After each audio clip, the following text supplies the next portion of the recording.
اعوذ باللہ من الشیطان الرجیم بسم اللہ الرحمن الرحیم سورہ کہف چیپٹر نمبر 18 آیت نمبر 32-36۔ تم ان کے سامنے ایک مثال پیش کرو، دو شخص تھے، ان میں سے ایک کو ہم نے انگوروں کے 2 باغ دیے اور ان کے گرد کھجوروں کے درختوں کا احاطہ بنایا اور دونوں کے درمیان کھیتی رکھ دی۔ دونوں باغ اپنا پورا پھل لائے، ان میں سے کچھ کمی نہیں کی، اور دونوں باغوں کے بیچ میں ہم نے نہر جاری کر دی اور اس کو خوب پھل ملا۔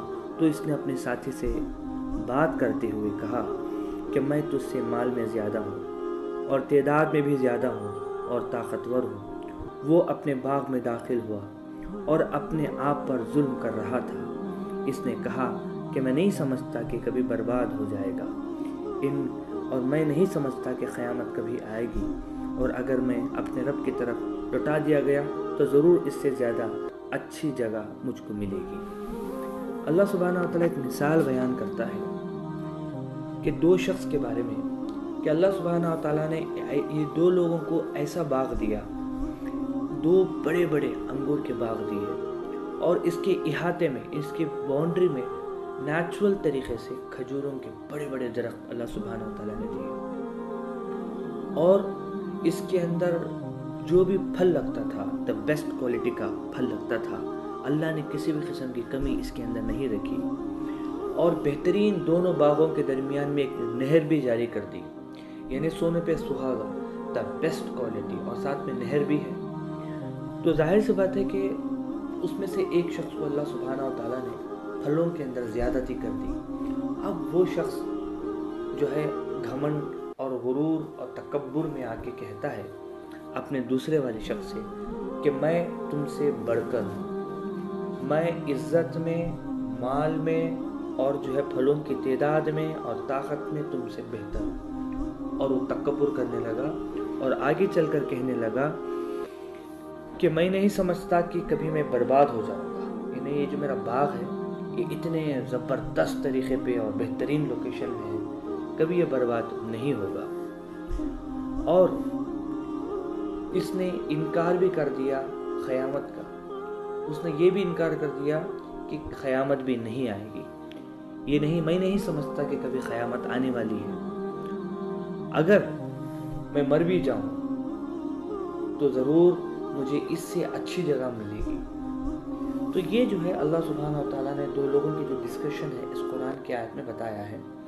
اس کا ترجمہ اور اس کی تفسیر انشاءاللہ کل اور بھی ڈیٹیل سے اگلی آیتوں میں ہے، جس کو اللہ اگر چاہے گا تو انشاءاللہ میں آپ کے سامنے وہ پیش کروں گا۔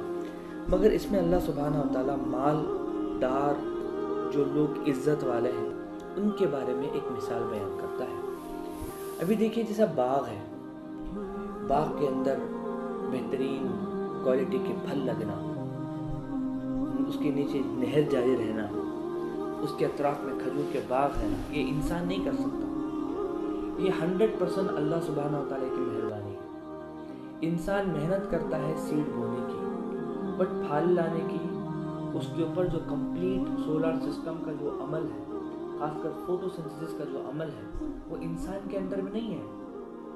اگر سورج نہیں نکلے گا تو جو ہے فوٹو سنتھسس نہیں ہوگی، ہواؤں کا ہونا ضروری ہے، مٹی کا ہونا ضروری ہے، پانی کا ہونا ضروری ہے، تبھی جا کے تو یہ پوری دنیا چلتی ہے، پوری کائنات چلتی ہے، اور یہ ساری چیزیں اللہ دیتا ہے۔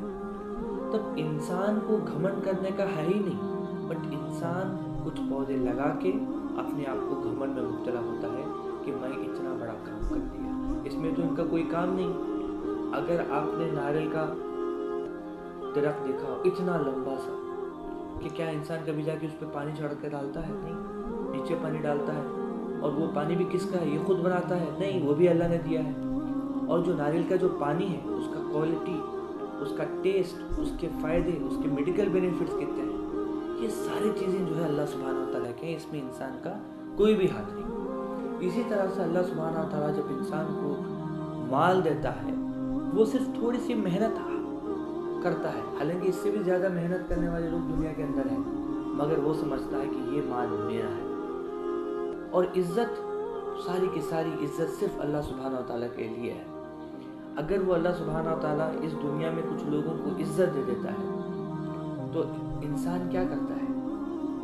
گھمنڈ کرتا ہے، غرور کرتا ہے۔ ہونا کیا چاہیے؟ اللہ کا شکر ادا کرنا چاہیے، اللہ کا شکر اور بڑھ کر کرنا چاہیے، کیونکہ اللہ سبحانہ و تعالیٰ نے اس کو عزت دی، اللہ نے اس کو دولت دی۔ مگر انسان ایک نفسیاتی شخص ایک مرض میں مبتلا ہو جاتا ہے، وہ ہے تکبر اور غرور۔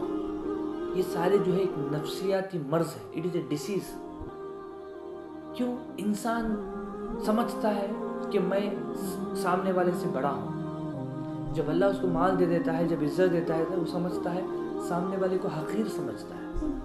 حقیر سمجھنا یہ اللہ کے سامنے نہیں، بلکہ خود اس کی نفسیاتی کمزوری ہے کہ وہ سامنے والے کو حقیر سمجھ رہا ہے، وہ اس کی غلطی ہے۔ اسی طرح سے صرف انسانوں کو ہی نہیں، بلکہ جو اللہ کے قانون کو ٹھکرا دیتا ہے، اللہ کے کلام کو ٹھکرا دیتا ہے، اور مرنے کے بعد کی جو زندگی ہے اس کو ٹھکرا دیتا ہے، قیامت کو ٹھکرا دیتا ہے، اور کہتا ہے کہ یہ سارا میں نے کیا، میری ٹیلنٹ ہے، اگر میری ٹیلنٹ نہیں ہوتی کچھ نہیں ہوتا۔ اس کی تفسیر اور آگے ہے انشاءاللہ۔